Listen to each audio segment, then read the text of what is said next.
मुंबईतील आंदोलनावर राज्य सरकारनं आझाद मैदान वगळता इतरत्र बंदी घातलेली आहे। यावर मनोज जरांगे आक्रमक झाले।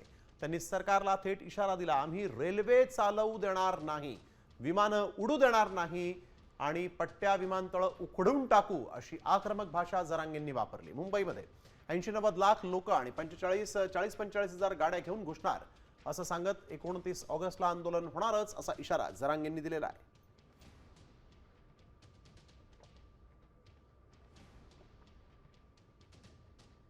चिडलेले तुमच्यावर हे ध्यानात ठेवा। मग तुम्ही दक्षिण मुंबई वगळता, आझाद मैदान वगळता इतर कुठेही तुम्हाला आंदोलन, निदर्शनं, धरणं काहीच तुम्ही करू नका म्हणल्यावर आम्ही मग कुठं करीत असतो, बुळकांडात करीत असतो। मग आम्ही मग तर कुठं करीत असतो, दादागिरी करायची नाही।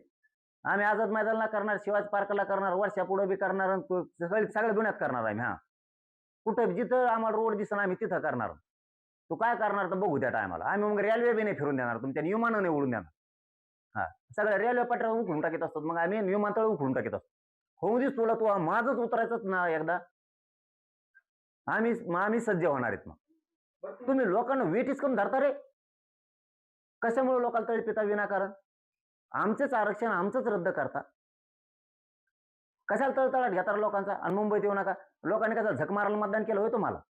तुम्ही आमचे इथं आपले म्हणून तुम्हाला तिथं बसवले। आम्हाला मुंबईत कधी अडचण आली तर तुम्ही आमच्या मराठ्यांच्या लेकरा बाळाच्या मदतीला येतात म्हणून तर तुम्ही दादागिरी करायला, गुंडगिरी करायला लागलात, तिथं दहशत पसरायला लागलात। एवढं सोपं समजता का? सत्ता काय आहे? सत्ता म्हणजे काय?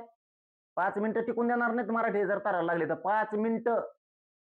सत्तेचं शहाणपण जे चलत नाही म्हणतात ना, तुम्हाला सांगतो मराठ्या पुढे शहाणपणच चलत नाही। तुम्ही तळपू नका बरं का, तुम्हाला सांगतो फडणवीस नाद लागू नका बरं का माया। तुम्ही खेळ खंडोबा करायचं काम करू नका पोलिसाच्या जीवावर। तुम्ही मुंबईत जाणार, तुमच्या सहकार्यांनी अर्ज केला म्हणून हे नियम लागू केलेत का, असं तुम्हाला म्हणजे शंका आहे का तुमची? काय शंका? याची गरज आहे, त्यांना माहिती हे मराठीचे पोट्टे माया संगच 80-90 लाख पोरं येणार त्यावेळी जर मुंबईत निघालं। 5 टप्प्यात आंदोलन करणार आहे जर मुंबईचं ठरलं तर। 5 ते 6 कोटी मराठा नंतरच्या टप्प्यात येणार, घुसणारच आहेत आम्ही। ह्यावेळेस आम्ही 40-45 लाख गाडी घेऊन घुसणार आहेत आणि आपण आकडा दिला ना तोच असतो पुन्हा। आणि 5 टप्प्यात तुम्हाला 6 करोड मराठा मुंबईत घुसलेला दिसत। लय रागलेत मराठी, भयानक।